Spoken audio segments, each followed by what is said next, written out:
بسم اللہ الرحمن الرحیم السلام علیکم ورحمۃ اللہ وبرکاتہ۔ رسول اللہ صلی اللہ علیہ وسلم اپنی زبان کو پکڑ کر کہتے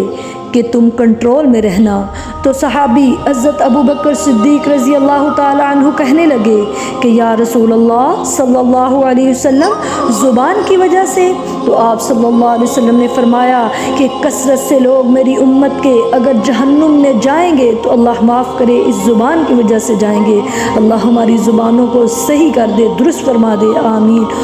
اور حدیث نبوی صلی اللہ علیہ وسلم کے الفاظ ہیں کہ ہر روز صبح زبان کے آگے جسم کے تمام اعضاء جو ہیں وہ منت سماجت کرتے ہیں کہ تو اپنا سارا دن صحیح استعمال کرنا، کیونکہ اگر تو سارا دن اپنے آپ کو صحیح استعمال کرے گی تو ہم بھی صحیح رہیں گے، لیکن اگر تو سارا دن رائٹ لیفٹ ہوتی رہی تو ہماری خیر نہیں۔ دیکھیں کہ قیامت کے دن زبان کے علاوہ، زبان کو تو تالا لگا ہوگا، لیکن اس کے علاوہ تمام جو باقی اعضاء ہیں وہ بول کر گواہی دیں گے کہ بندے نے مجھے کس طرح یوز کیا،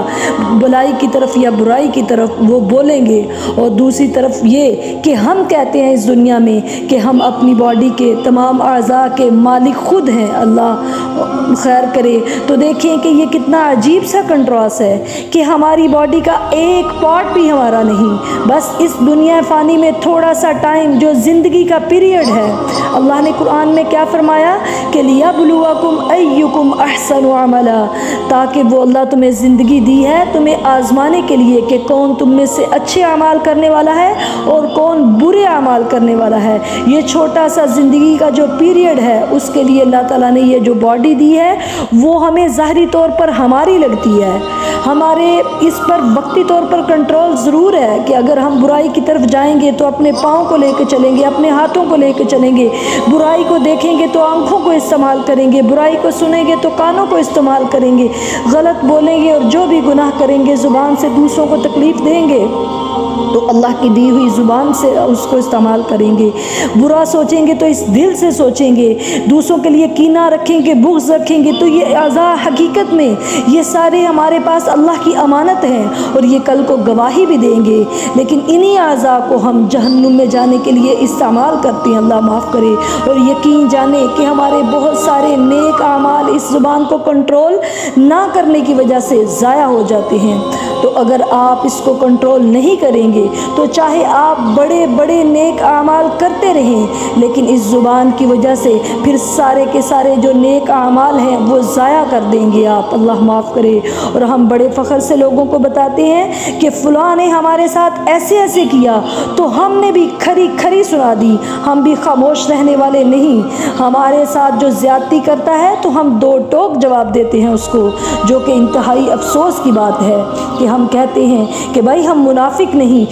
جو دل میں ہے وہی زبان پر ہے، جو دل میں ہے وہی باہر ہے۔ حالانکہ ایسے لوگ ہی قیامت کو کہیں گے قالوا ربنا غلبت علینا شقوتنا وکنا قوما ضالین، کہ ہم پر ہماری زیادتی غالب آ گئی، کہ ہم نے خود ہی، جیسے اللہ نے قرآن میں ایک جگہ اور فرمایا کہ ربنا ظلمنا انفسنا وان لم تغفر لنا وترحمنا لنکونن من الخاسرین، کہ انسان اپنی جانوں پر گناہ کر کر خود ہی زیادتی کرتے ہیں، خود ہی ظلم کرتے ہیں، لیکن اگر دنیا میں ان کی معافی نہ مانگی، اللہ نے رحم نہ فرمایا، اللہ نے معاف نہ کیا تو اللہ معاف کرے انسان برباد ہو جائے گا۔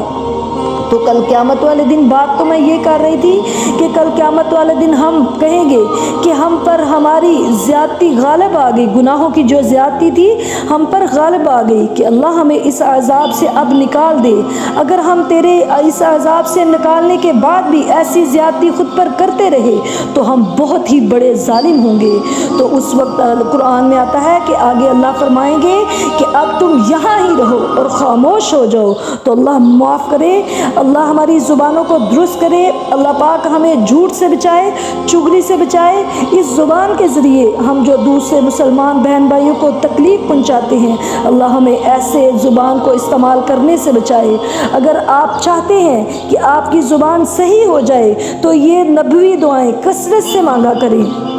کہ اللہم زین اخلاقنا بالقرآن، کہ اللہ ہمارے اخلاق کو قرآن کے ساتھ سجا دے، سنوار دے ہمارے اخلاقوں کو قرآن کی روشنی میں، کہ ہمیں ایسی تعلیم قرآن کی سکھا دے کہ جس کی وجہ سے ہمارے دل بھی روشن ہو جائیں، کہ اللہم نور قلوبنا بالقرآن، اللہ ہمارے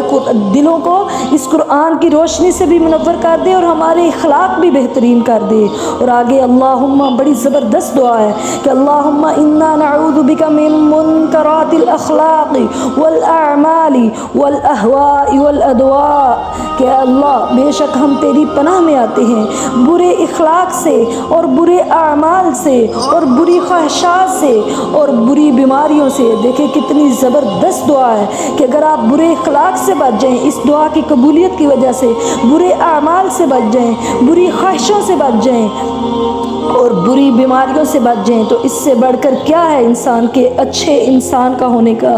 کہ سب سے بہترین وہ انسان ہے جس کا اخلاق بہتر ہو جائے، جس کے اعمال بہتر ہو جائیں، جس کی خواہشات تمنائیں نیک ہو جائیں اور جو ہر بیماری سے بھی ساتھ بچا رہے، تاکہ وہ پورا اسٹرانگ صحت کے ساتھ وہ اللہ تعالیٰ کی بڑھ چڑھ کر عبادت کر سکے۔ اور پھر آگے اللہم اہدنی لأحسن الاخلاق لا یہدی لأحسنها الا انت واصرف عنی سیئها لا یصرف عنی سیئها الا انت، کہ اے اللہ تو ہدایت دے دے میرے اخلاق کے لیے، مجھے بہترین کر دے، میرا اخلاق اچھا کر دے، کیونکہ نہیں کوئی بھی ہدایت دے سکتا، نہیں کوئی بھی بہترین ہمارے اخلاق کو کر سکتا مگر تیری ہی ذات۔ واصرف عنی سیئها، اور تو بچا لے مجھے برائی سے، برے اخلاق سے، کیونکہ لا یصرف عنی سیئها الا انت،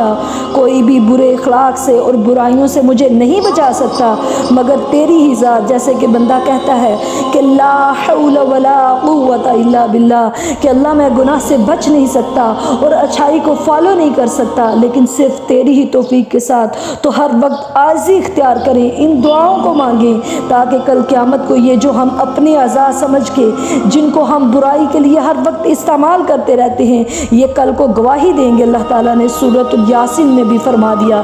تو پھر اس لیے الیوم نختم علی افواہہم وتکلمنا ایدیہم، اور یہ سارے جو ہمارے اعضاء ہیں وہ گواہی دیں گے، تو اس لیے خدا را اللہ سے عاجزی کے ساتھ گڑ گڑائیں، معافیہ مانگیں اور یہ نبوی دعائیں پڑھیں تاکہ ہمارے اخلاق بہترین ہو جائیں اور ہم بہترین انسان بن جائیں، ہمارے اعمال بہترین ہو جائیں، ہماری خواہشات اچھی ہو جائیں اور اللہ ہمیں ہر قسم کی بیماریوں سے محفوظ فرمائے، نفس کی بیماریوں سے خاص طور پہ محفوظ فرمائے، آمین۔ ظاہری باطنی بیماریوں سے اللہ محفوظ فرمائے، اللہ تعالیٰ ہمیں سیدھی راہ دکھائے، آمین۔ السلام علیکم ورحمۃ اللہ وبرکاتہ۔